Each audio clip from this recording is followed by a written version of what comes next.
The helicopter dropped me on the ice just after noon. Wind screamed across the fjord like something alive, tearing sideways across the tundra. Even through the headset, I could hear the rotors pulsing like a heartbeat. As I stepped down from the skids, the snow crunched underfoot, too soft for permafrost, too dry for melt. My boots sank deeper than they should have. Something about this place felt wrong from the first step. Ahead, nestled between two black spines of glacier-cut stone, was the dig site. A half-dozen modular tents, military surplus, canvas flapping, sat anchored to steel frames. Equipment was stacked in rows. Ground-penetrating radar rigs, snow drills, old sonar packs duct-taped for warmth. This was Bishop's camp, funded in secret, mapped by satellite, off-grid. Even from above, the site didn't look like much. But Bishop wasn't here for what could be seen. He was here because of what couldn't. I hadn't seen Bishop in years, not since the Valdez expedition, and even then, I only half trusted him. But when his encrypted message came through 2 weeks ago, I didn't hesitate. Subsurface anomaly detected beneath glacial crust in northern Norway. Possible man-made structure. Urgent. That was all it said. No coordinates. Just a time and pickup location. Now here I was, 20 miles from the nearest settlement, standing on 5,000 years of ice, staring at a dig site that shouldn't exist. Talia met me first. She was Bishop's logistics lead. Sharp eyes, sharper mind. The kind of person who didn't waste words. "You're late," she said, handing me a steaming cup of powdered coffee. The scan spiked this morning. GPR showed structural lines, symmetry, something big. I followed her to the central tent where Leif was already hunched over the monitor, muttering to himself in Norse. The radar scans lit up the screen in irregular concentric rings. A massive object, oval, almost ship-like, buried beneath 70 feet of ice. "It's wood," he said. "That deep? That intact? It has to be sealed inside a cave. And here," he pointed to strange patterns flanking the structure. "Stonework, pillars maybe. Not natural. Someone carved this chamber out." Bishop emerged from the shadows like he always did, silent and composed, with eyes too calm for a man who'd seen what we had.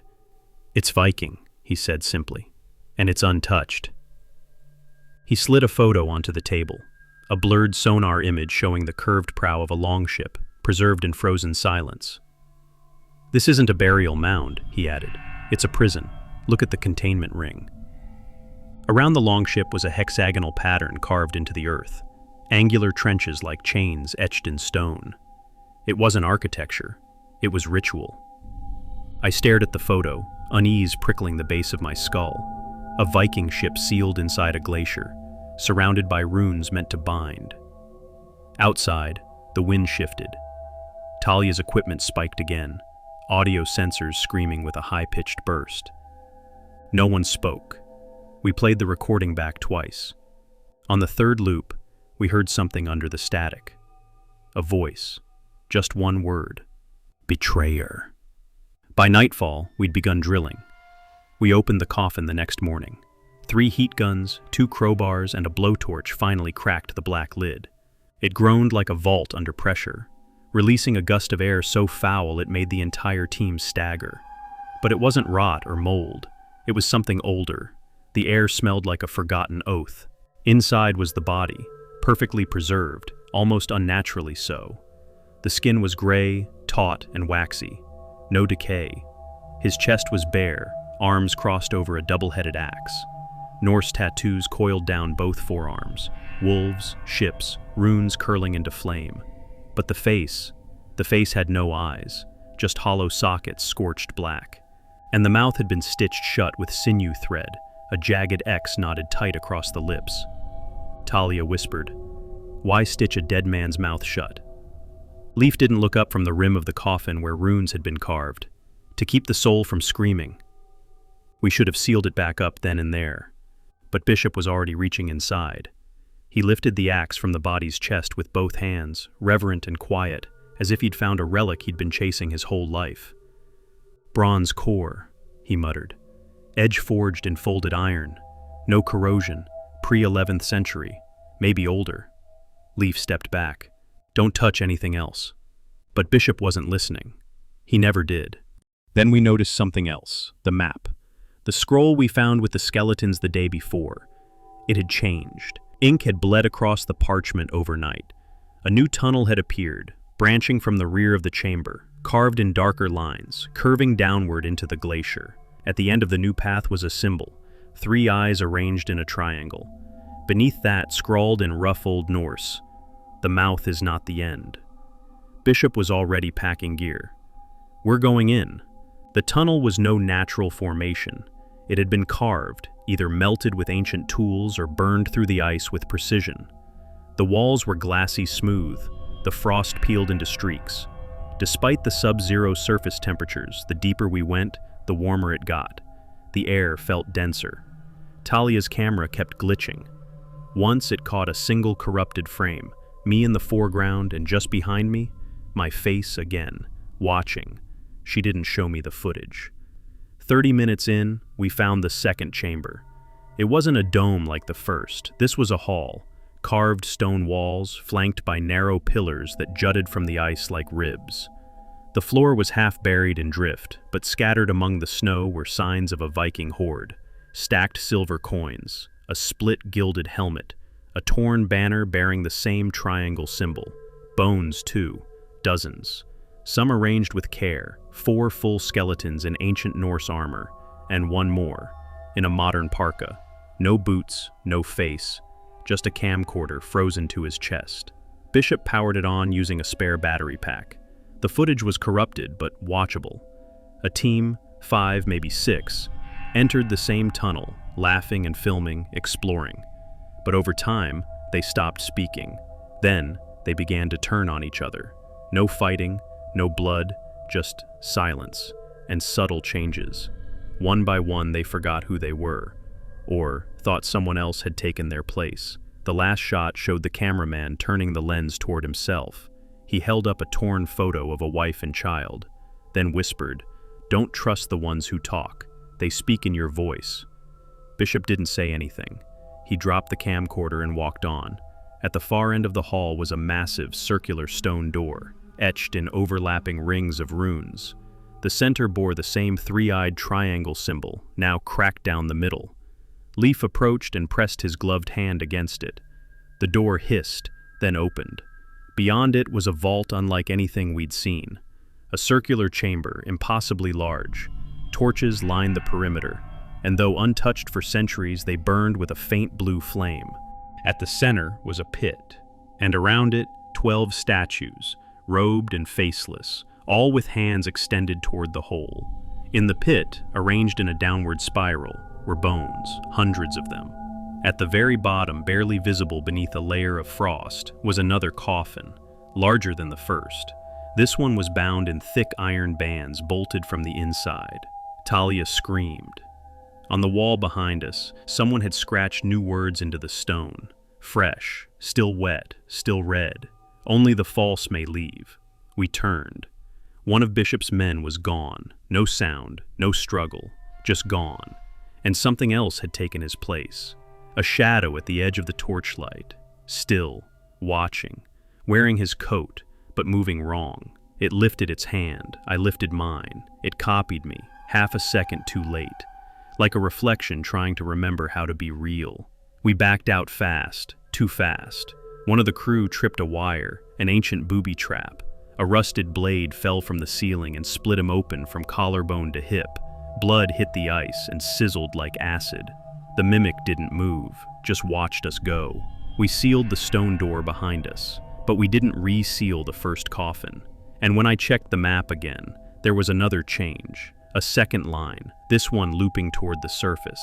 It showed 5 people returning, but only 4 of us were still alive.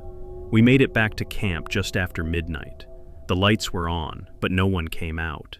Bishop called twice. Nothing. We moved cautiously, boots crunching fresh snow.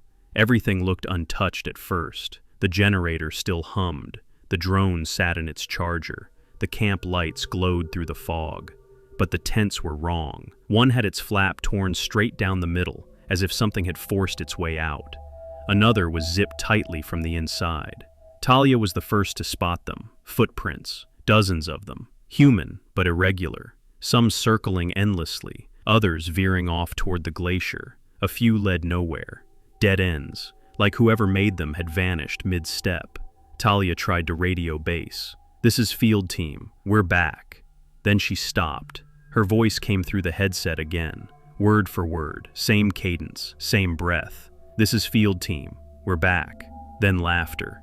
Wet, choking laughter, too close to her voice. She dropped the headset like it burned her. "That wasn't playback," she said, trembling. Leif emerged from one of the tents, holding his leather-bound rune journal. "The Oathbreaker wasn't just a soldier," he said quietly, flipping pages. "He was a general who fled during battle, left his men to die. He swore a blood oath to return and win the war. He never did." He tapped the page, symbols spiraling around a longship. "The old stories say the gods didn't kill him. They sealed him, trapped him in a tomb designed to attract others like him, those who break their word. The ship lures them, forces them to walk his path, until someone agrees to take his place." I glanced at Bishop. He wasn't listening, just staring into the snow between the tents. "There are 5 of us," he muttered. "No," I said. 4. He pointed behind me. "Then who's that?" I turned slowly. Another Talia stood 20 feet away. Same coat, same hood, same camera bag over her shoulder. She tilted her head slightly, the same way Talia had an hour earlier. Then she vanished behind the supply crate without a sound. I looked back at the real Talia. She was pale, shaking. But what chilled me more were the prints beneath her feet. 2 sets, one her own, and another that began just behind her. We gathered in the mess tent and locked the flaps. Leif queued up drone footage and body cam clips on a laptop. The video from the second chamber flickered with static and data errors, but one frame stopped me. A single figure stood at the edge of the torchlight, watching us from the shadows, not moving, wearing my coat. When I looked at Talia, she didn't blink. Bishop hadn't said a word since we returned. He still wore gloves even inside, which was strange. I'd seen him drop them near the second coffin. He caught me staring and smiled. "Something wrong, Marin?" he asked. His tone was just slightly off. Same voice, half a note too high, like someone playing a recording that was almost, but not quite, perfect. Leif interrupted. "It mimics Oathbreakers, copies them. The legends say it can't take you unless you betray your word." He looked directly at me. "What did you promise?" I said nothing. I'd told Bishop I wouldn't let him open the coffin, and I did nothing when he did. That night, we set a watch schedule, 3-hour shifts, no one alone. I was second. When I woke up, Leif was gone. His bed was cold. No note, no trace. His rune journal sat where he slept. On the last page, written in fresh ink, he promised to return. So now, we do. One by one, wearing each other's faces. Talia panicked. She wanted out. Emergency beacon, helicopter extraction. But the beacon didn't respond. The satellite dish kept spinning, but every signal came back scrambled. One transmission worked. A video feed. Static cleared to show a high angle. Inside the mess tent. Us. From above. From a camera we hadn't placed. 5 people sat at the table, including Leif, including Bishop, still gloved, including me, staring straight at the camera. We shut off the feed. Talia whispered, "We're already copies." I shook my head. "No, not yet. But it's in the camp. It knows how we talk, how we move." That's when I noticed the sleeping bags.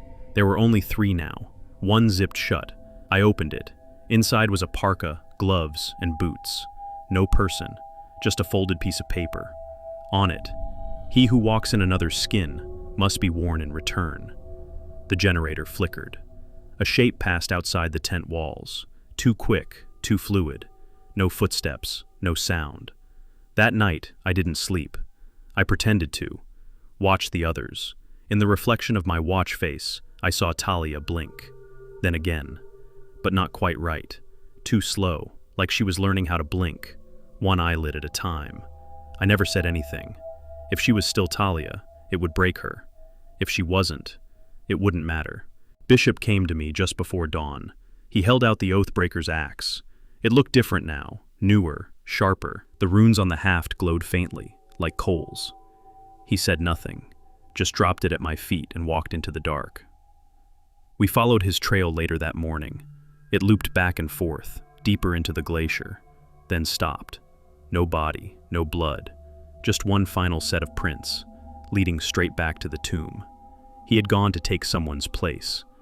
Or maybe he'd already been taken. Talia sat beside me near the ridge, silent. "Do you think I'm still me?" she asked. Her voice trembled. Her eyes were red. I didn't answer right away. "If you have to ask," I said, "you probably are." She nodded. Then we heard it, coming from the shaft. Leif's voice, calm, beckoning. We found it. Come below. We descended one last time into the glacier. Just Talia and me, or what I hoped was still Talia. The tunnel had changed again, somehow wider, more deliberate. The walls seemed polished now, almost mirrored in places. As we moved deeper, our footsteps echoed differently, like something ahead was mimicking the sound half a beat behind.